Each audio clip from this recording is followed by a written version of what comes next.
Hyvää huomenta katsojat. Otetaan tässä Irlannissa höntsävideolla testailtu kameratekniikka käyttöön. Eli kamera on ratissa kiinni ja katsotaan miten taas vakaaja toimii. Hei, just lähdin tosta majapaikalta. Käytän ajan hyödyksi. Kello on 10.54. Tänään alkoi vähän myöhemmin toi ajotapahtumat tuolla radalla, niin sai taas vähän huilittua ja ehkä vähän taas uusin silmin ja uusin energioin pääsee sitten tuottamaan taas kontenttia teille. Ja muutamista asioista ajattelin tässä kanavan sisältöön liittyen nyt teille vähän makustella.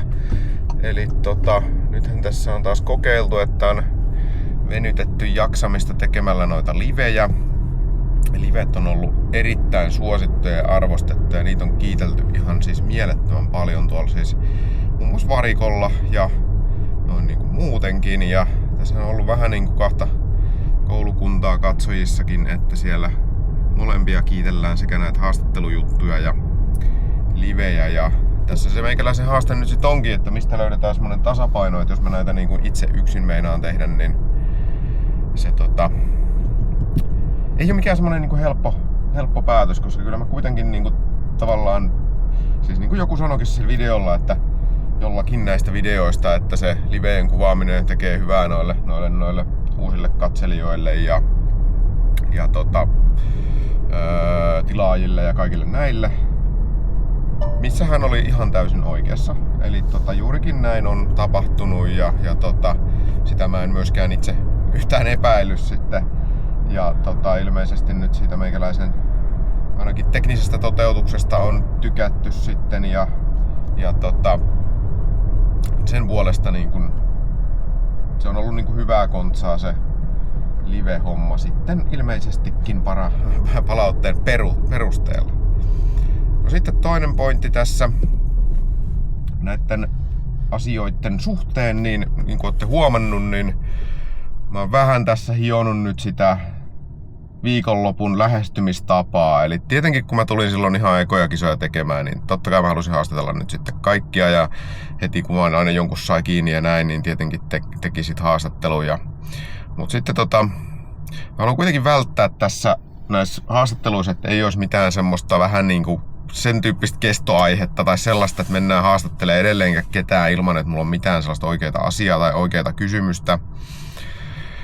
No nyt niinku silleenhän tää on hioutunut, että kannattaa ottaa kaikki villikortit ihan niinku ensimmäisenä. Ihan johtuen siitä, että heillä kuitenkin on se todennäköisyys, että he ei pääse kaavioon, niin se on todennäköisempää heidän kohdalla, joten on järkevämpää haastatella heidät tossa niinku alkuun. Ja tavallaan myös sit se, että kun ei ole tässä kisaviikonloppuna vielä tapahtunut varsinaisesti mitään, niin sitten se saadaan niin kuin jotain sellaista järkevää siihen. Me on ollut tosi hyviä haastatteluja. Itse ainakin on tykännyt siis todella paljon haastatella näitä kavereita. Uudet tuttavuudet on melkein poikkeuksetta kyllä niin kuin hyviä tuolla varikolla. Ja no sitten vähän siihen, että joku siellä kommentoikin, että voi siellä varikolla sitten muitakin ihmisiä haastatella ja lähinnä siis muitakin kuin kuskeja. Ja siitä siis ihan samaa mieltä, kun hyvä kulma vaan johonkin asiaan löytyy, niin totta kai tätäkin huomioidaan ja varmaan vähän pakkokin huomioida. Et niin kun, nyt kun tiettyjen ihmisten kanssa, tiettyjen kuljettajien kanssa tässä on niin kun aika monesti sitten haasteltu, joidenkin olisi tosi mukava jutella, tai siis monien kanssa on todella mukava jutella, mutta sekin, että jotenkin tuntuu, että semmoinen niin kuin ihan sisällötön vaan juttelu ei välttämättä ole ihan semmonen niin kuin se, mitä mä haluan tehdä. En tiedä. Tässä vähän näitä aamuajatuksia.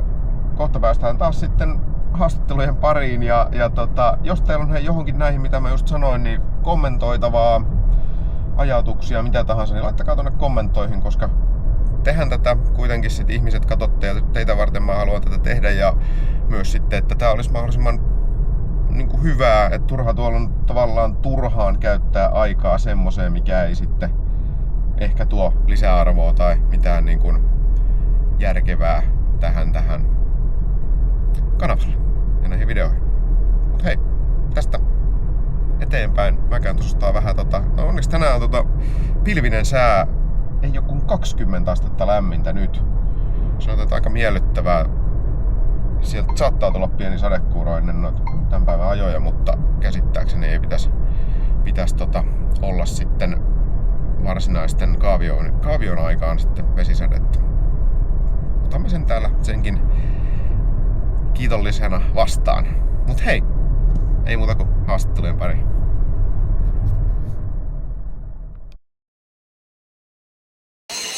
Korjataan muuten sitten eilispäivän videon virhe saman tien tässä. Naoki Nakamura siis on tietenkin siellä. Tietenkin, mutta siis on top 3 kakkosessa. Minun moka siinä olin ottanut kiinni johonkin varikolla kuulemaani lauseeseen tarkistamatta asiaa. Eli täältä asia nyt kuitattu. Tuolla videoiden kommenteissa on sanottu, että varikolla voisi sitten haastatella muitakin kuin kuskeja ja spottereita. Ja nyt ei ole mekaanikkoja tai muita henkilöitä ollut hetken aikaa tässä haastateltava, niin nyt meillä on täällä Juha Keskikorpi. Kyllä. Vähemmän yllättäen Keskikorven tiimistä Mikan veli ja samalla myös sitten tämmönen aika kovan linjan mekaanikko. No joo, vähikseen. Ja mulla on sulle semmonen kysymys, tossa tuli äsken vähän esille, kun juteltiin kameran ulkopuolella, niin tässä drifting-harjoituksiin liittyen, niin toi line-up ja se, että sinne halutaan mennä sinne line-upiin mahdollisimman ajoissa, että saadaan sitten sieltä nyt, niin mikä siinä on taustalla? Ja sä sanoit, että siellä oli jotkut melkein leiriytynyt jo yötä myöten siellä, että pääsee ekana. Niin... Joo, kyllä sitä hyvissä ajoin mennään. Nykyään paljon mekaanikot ajaa, kun ihan kuskit tuonne haluaa mennä tunnikin toista oottelemaan, niin mekaanikot ajelee sinne jonoon sitten, ja kun on määritelty aika, esimerkiksi tunnin reeni, niin sitten jos sä oot kärkipäässä ja pääset ensimmäisenä ajahan niitä vetoja sinne, niin sulla on mahdollisuus saada se yksi kierros enemmän mitä näillä, jotka on täällä häntäpäässä sitten. Ja kun se on niin rajallista täällä kuitenkin tuo harjoitteluaika, eli reenissä yleensä saadaan ehkä se kaksi kierrosta, eli niin neljä vetua niin ajettua, niin jos niistä jää toinen ajamatta sitten, tai sitten se prosentuaalisesti se on niin paljon enempi reeniä, koska se on niin vähäistä se harjoittelu, niin, mitä sitä ajetaan joka tapauksessa. Että Kyllä. Se siinä on niinkö. Ja välillä näyttää, että menee vähän enempi hulluksi tuo, että joku menee tosiaan jo 2 tuntia ennemmin sinne. Kyllä. Mites sitten nyt tosiaan, niin kuin kuvasta näkyy, täällä on pilvistä. Täällä on ehkä 20 astetta vähän ehkä päälle. Eilen oli 35. Miten vaikuttaa nyt tossa niin kuin teknisessä mielessä? Teettekö mitään muutoksia siitä syystä vai mennäänkö ihan samalla? Ei, ihan samalla lailla mennään. Että sehän tosiaan kun on ollut niin kuuma, niin se jähyyttäminenhän on ollut niin isossa roolissa. Kaikki tehostimenöljyt ja kaikki tämmöiset näin, niin se ollaan käytetty lisäksi sitten niin vettä ihan vesipullosta kennojen päällä. Ja se on tehokas tapa saada jähyytettyä lisää sitä ja puhaltimella ja muilla. Mutta niin, ei käytännössä mitään eri lailla, jos ei ole tarvetta. Hyvä. Hei, minä kiitän tästä. Alkaa olla sen verran taustamelua tässä taas, kun tulee ne ensimmäiset sieltä jonosta. Niin joo, kyllä. Ei muuta kuin hei, kiitoksia haastattelusta. No, oli mukavaa, että pääsit tähän ja suostuit. Joo. Ei ollut paakas suostuttelu, mutta kiitoksia paljon. Kiitos. No niin, Juha Pöytälaakso täällä. Sulla ei ilmeisesti ollut ihan helpoin kisaviikonlopun aloitus tälläkään kertaa. No ei. Mitä siinä tapahtui tai minkälaista kaikkea tapahtumaa oli? No torstain reenit meillähän jäi ihan 2-3 vetoon. Meillä on nyt ollut vähän monenmoista, että ohjaustehostin, täällä on niin järkyttävän kuuma, niin se, kun meillä on täyssähköinen ohjaus, niin se sähköpumppu ylikuumenee ja 2 vetoa pääsee ja sitten se vetää jäkkiin ja sen pitää aika kauan jähtyä. Okei. Lopettaako se sitten ihan pyörimisen se pumppu vai mikä se tavallaan? Se täysin offille, ei siinä ole se vetää täysin jumiin. Ja sitten kun se ei tehosta, niin en mä pääse tästä edes niinku varikolta lähteä. Niinku saa käännettyä, mutta tässä lajissa vähän haittaa. Juu, ja sitten meillä oli tosin silloin se hammastankokin, se on en tiedä aiemmin saanut osuman. Se oli sisäakselikierros ja sitten pojat lähti 170 kilsan päästä hakemaan uutta hammastankoa ja se löytyi kyllä onneksi ja saivat sen vaihdettua. Ja sitten oikeastaan kun se oli niin sanotusti kunnossa, niin sitten meillä on vähän pakosarjan tiivisteiden kanssa ollut ongelmaa, tai oikeastaan pakosarjan, että se pääsee löystyyn, niin olisiko se nyt 3-4 kertaa käytetty sarja irti tuossa tässä nyt eilisen aikana. Kyllä. Siinä saa vähän ruuata. Se on vielä täällä, kun on muutenkin kuuma, niin se pakosarjan ruuaaminen on varmaan sellaista oikein mukavaa hommaa me katsoille sitten. On joo, ja se oli siinä ekalla lajitteluverolla tuli tiiviste pihalle asti ja se pääsee löystyyn. Et sitä nyt kyllä seurataan ja kiristetään niin kuin joka kerran jälkeen, kun mä tuolta radalta tuun. Ei pääsisi nyt tapahtumaan sitä, että menis nyt enää, ei saa kyllä tulla mitään. Onko tätä ongelmaa ollut aikaisemmin sitten?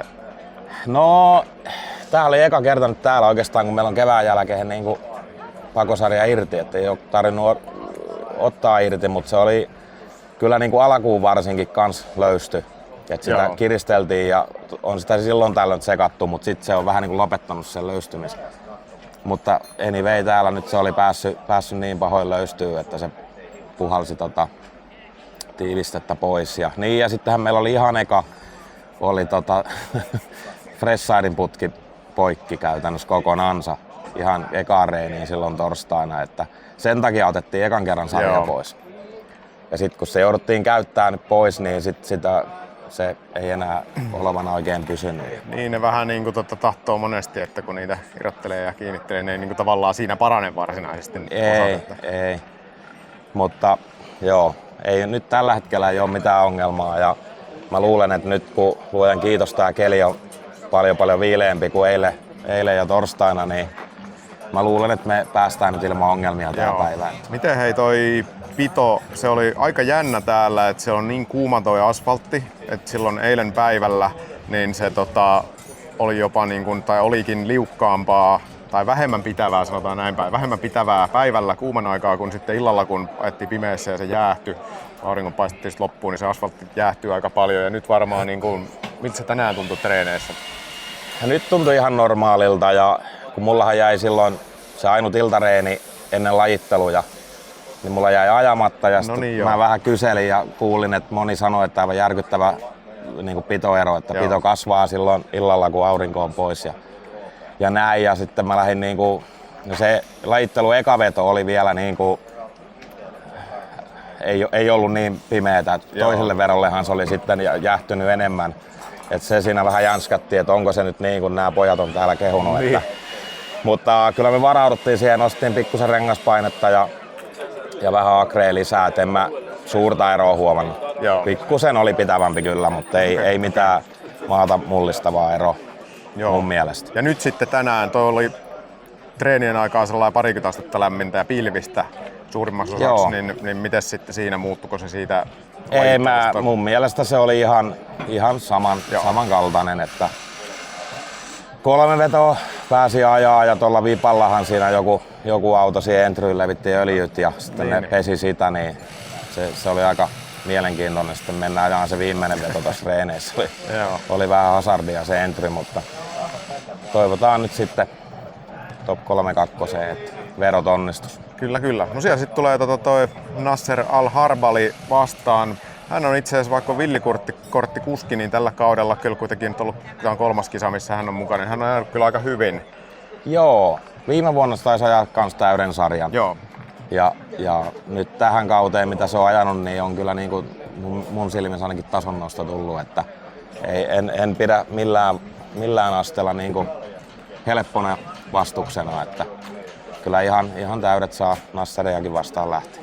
Kyllä. Meillä oli nyt oikeastaan ehkä semmoinen, mitä on tästä jollain tavalla peräänkuuluttanut tällä kaudella, niin kokonaisuudessaan suomalaismenestykseltä aika hyvä lajittelu. Et siellä oli 4 kaveria 11 joukossa Se on ehkä silleen kokonaisuudessa, vaikka ihan ehkä sellainen terävin kärki jäi puuttumaan, niin tosi hyvä asia. Se näkyy aika hyvin nyt noissa tulevissa vastuksissa sitten tähän. Sulla oli kuitenkin James Dean tuolla Riigassa, niin nyt on sitten ehkä kuitenkin siihen verrattuna vähän helpompi kaveri.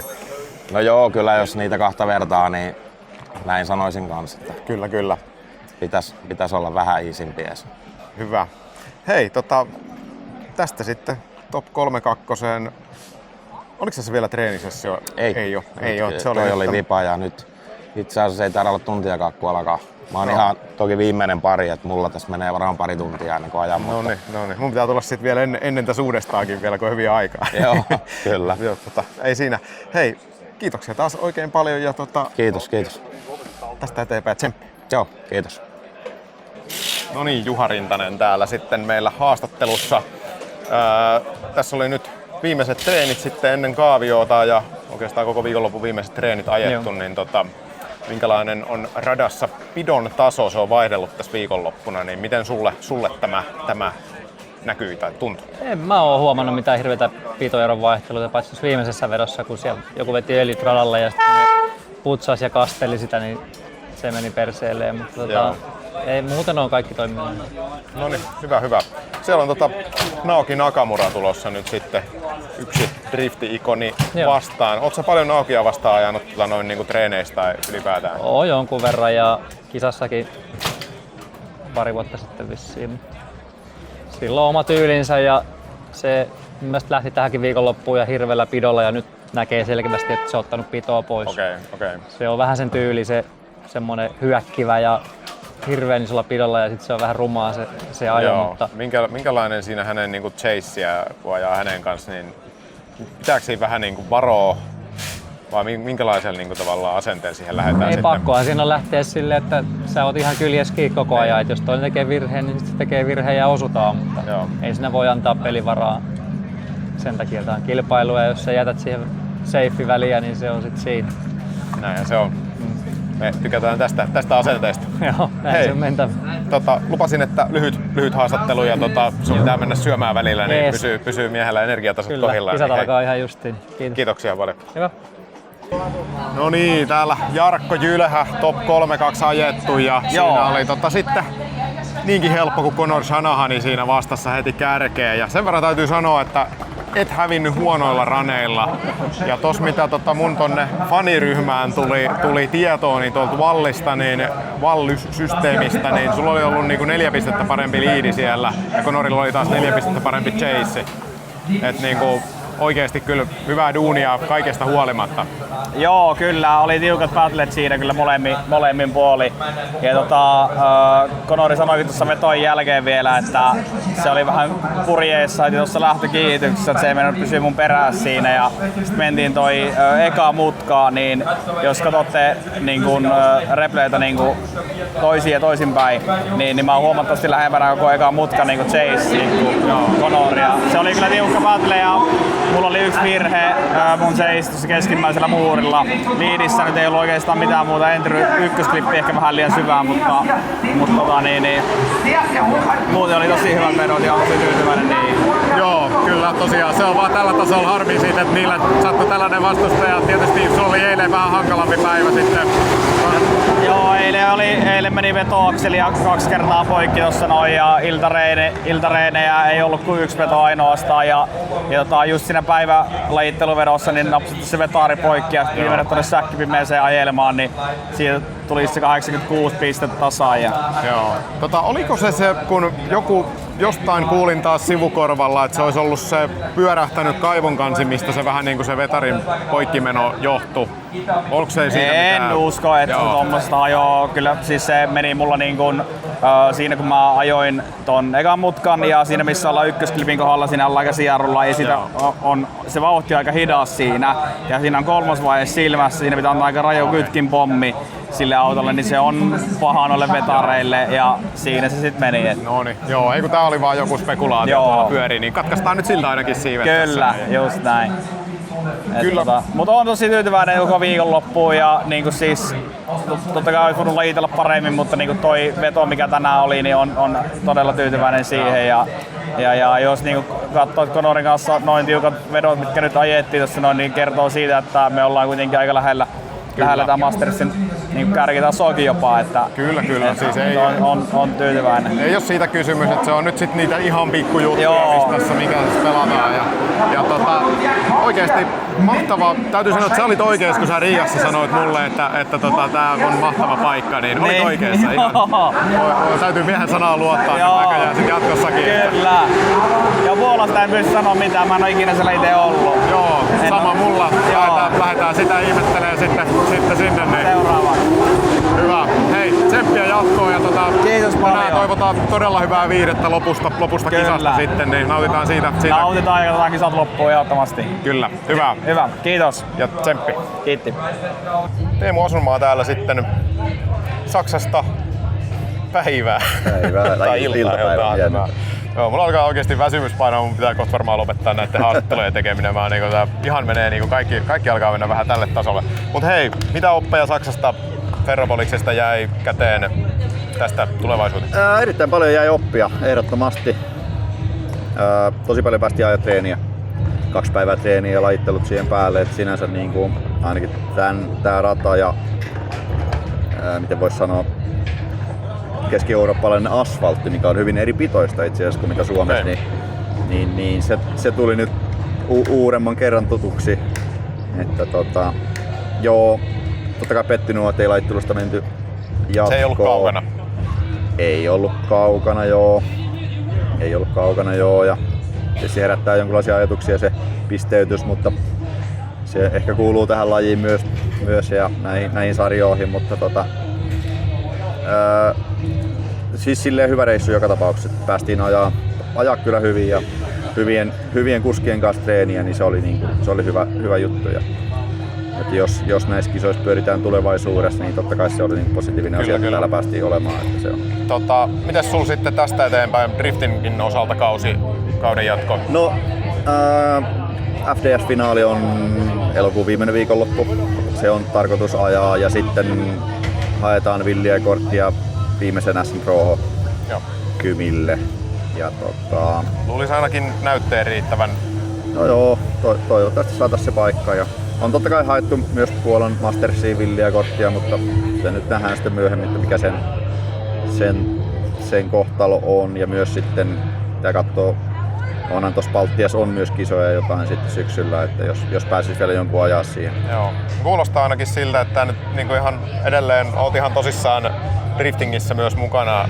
Joo, totta kai niin kuin nyt tähän on lähdetty, niin pakko se on katsoa loppuun, että sen verran renkaita jäljellä vielä loppukauteen, että voidaan ajaa se 3-4 kisaa tarvittaessa. Ja totta kai sitten myöskin autoa pitää kehittää niin kuin tulevaisuutta varten, jos aiotaan jatkaa tätä uraa. Niin, mikä teillä autossa on niin kuin isoimmat kehityskohteet sitten tulevaisuuteen?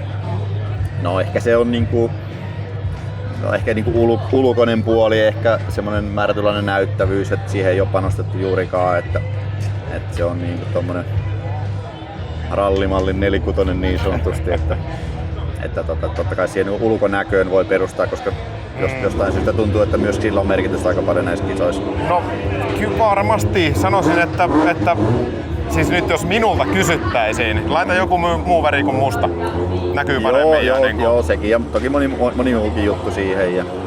Mutta joo, totta kai me olemme niinku suoritus edellä tässä kohtaa ja niinku se harjoitus edellä ja ylipäätään se kaikki mitä tehdään niin kisojen ulkopuolella, niin keskityt kuitenkin siihen auton kehittämiseen ja sen rakentamiseen. Että nyt meillä on hyvin paljon tiedossa, mitä asioita pitää parantaa autossa ja kuskissa ja näin poispäin, niin pystytään sitten siihen panostaa enemmän jos aiotaan sitten tätä hommaa tehdä.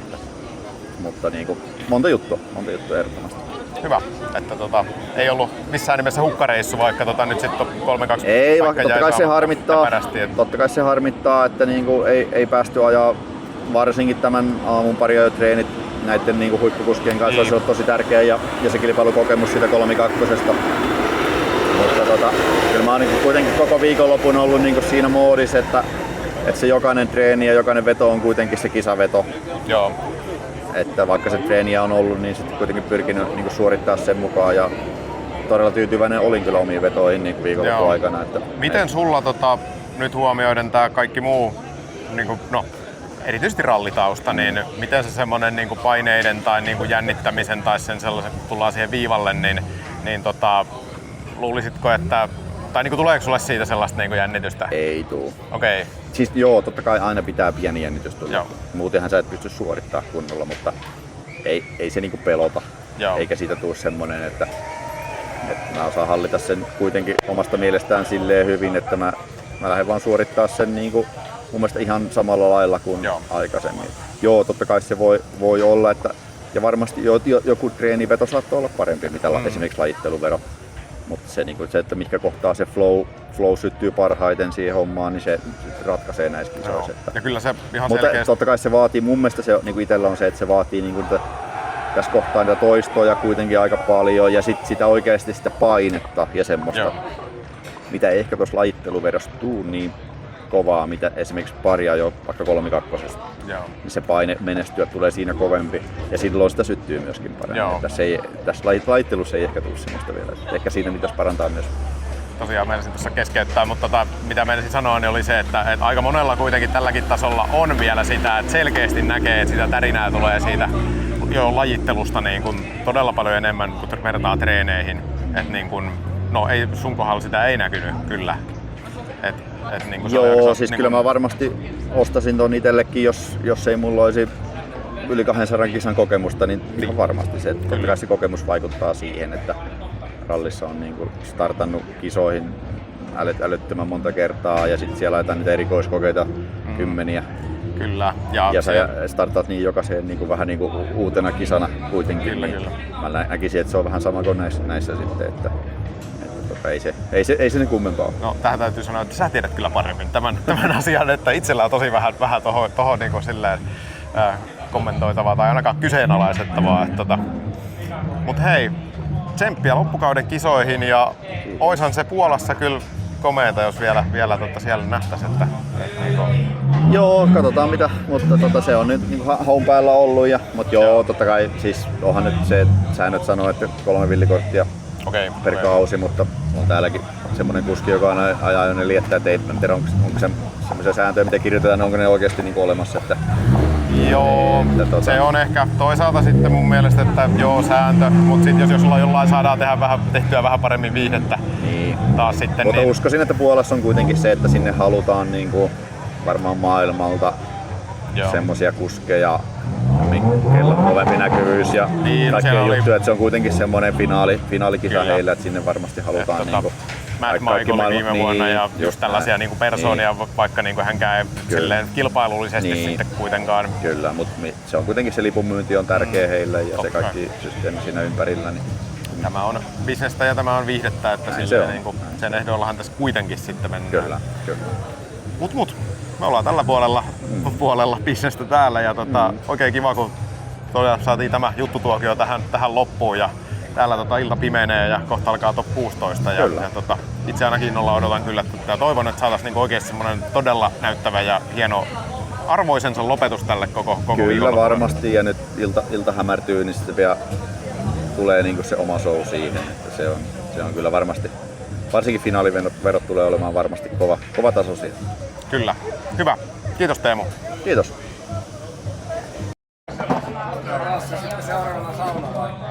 No niin, Mika Keskikorpi sitten täällä vielä myöhään haastattelussa. Tänään katkesi tiesit siihen top 8. Ja ei huonoilla suorituksilla, ei varmaan ole ihan niin kuin mitenkään. No. En oo pettynyt, joo, eikä siis joo. Elikkä tosiaan justiin niin top 8 on hyvä, että meillä on 1 top 8 on tälle kaudelle ollut tuossa mutta meillä on ollut muuten niin heikkua tuuria ja kaikkia näin, niin nyt on tosi hyvä, koska on kuitenkin tärkeää saada pisteitä, että niitä tässä haetaan ja varsinkin kun mietitään seuraavan kauden ajopaikkoja ja muita, niin on tosi tärkeitä, niin siinä tää on niin ihan huippuja, koska keskikasti on kuitenkin ollut tämä, niin se on tosi tiukka tällä hetkellä.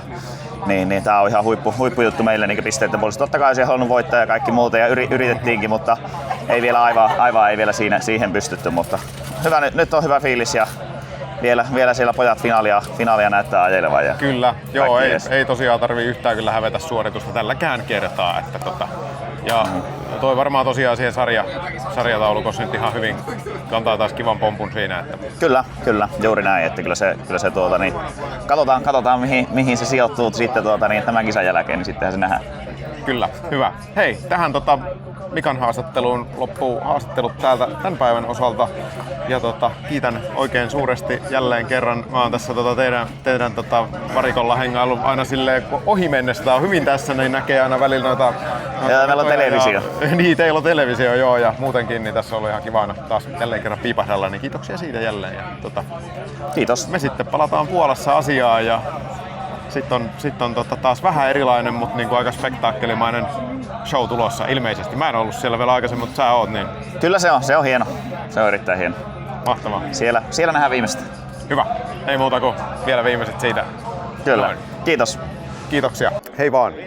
Täältä lähdetään nyt sitten jälleen kerran videoeditointihommiin Ferropoliksesta. Ja videohan tosiaan tulee sitten taas, kuten aina ennenkin, seuraavana päivänä. Ja kiva, kun olette katsellut videoita, kommentoinut asioita. Siitä on tosi paljon apua tämän tekemiseen ja sitten toisaalta tietysti kun olette kattonut videoita, niin se myös antaa itsellä uutta motivaatiota. Jos ei sitä motivaatiota nyt oikeasti mukaan olisi ollut, niin antaa tähän hommaan ja oikein mahtavaa. Tänään oli hyvä päivä, hyviä haastatteluja. Tänään oli hyvä päivä, hyviä mielenkiintoisia haastatteluja ja tänään oli aika paljon aikaa tossa, koska oli useiden tuntien tauko siinä ennen kuin tää alkoi tää iltakilpailu sitten, niin sain kyllä aika hyvin sitten siinä tehtyä ihmisiä kiinni ja aina vähän sitten tästä top 16 eteenpäin aina hankalaa haastattelujen kanssa. Tässä on kaikki todella, etenkin kuskit, ne on joko keskittymässä tai sitten ne on aika haipeissa tosta noin, että he ei niinku välttämättä siinä halua mitään häirintää tai häiriöitä. Ja silloin todella niin kuin semmoinen hässäkkä päällä ja toisaalta sitten kun kisat on ohi, niin sitten kaikki on vähän ja siinä kisat ohitunnelmissa tai sitten juhlimassa ja näin poispäin. Ja tässä Top 8 jälkeen, niin ton Mikan haastattelun jälkeen, niin lopetellaan täältä. Mutta yksi semmonen juttu. Mulla tuli mieleen, että kun seuraava kisa on sitten siellä Puolassa, niin mä haluaisin laittaa semmoisen pienen äänestyksen pystyyn. Eli tämän videon kommentteihin, niin laittakaa, että kuka teidän mielestä on ollut tällä kaudella mun haastatteluissa. Nyt puhutaan haastatteluissa. Nyt ei oteta niinkään siihen ajosuorituksiin tai välttämättä ajamiseen tai muuhun, mutta kuka on ollut teidän suosikki haastateltava? Laittakaa tonne alas kommenttiin. Ja mulla on nimittäin semmonen ajatus, että tuolla Puolassa niin mä voisin sitten tälle ihmiselle käydä luovuttamassa sen palkinnon tai mikä ikinä se nyt sitten onkaan. Mun mielestä se olisi ihan hauska ele, kun mä oon kuitenkin koko vuoden näitä nyt tai koko kauden tehnyt näitä kisoja, niin vois sitten tavallaan tämmösen pikku palkinnon esittää. Toki sinänsä niin kun, no sille voi olla ihan mikä tahansa peruste, mikä teidän mielestä on, niin laittakaa tonne kommenttiin sitten nimi, niin musta olisi tosi siistiä tällainen luovuttaa sitten siellä Puolassa. Ja sitten mä tuun antaa myös sitten toisen palkinnon, samanlaisen, joka tulee sitten olemaan mun itseni valitsema, niin tällaisella eteenpäin. Ja ei muuta kuin nähdään Puolassa.